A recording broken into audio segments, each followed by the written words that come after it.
a tutorial video of how to make eggs, how to fry eggs without a stove.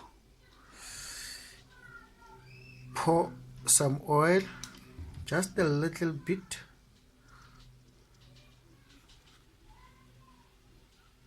You put your eggs and then you shake, you shake, you shake. Then you put your eggs in the microwave. Then you set timer, let's say 3 minutes. It's been 2 minutes now. Let's check. Open. Oh, there they are.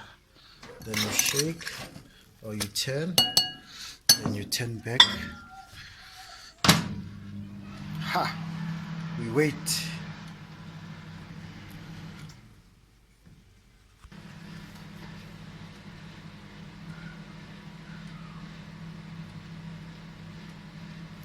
Then we check, open to check.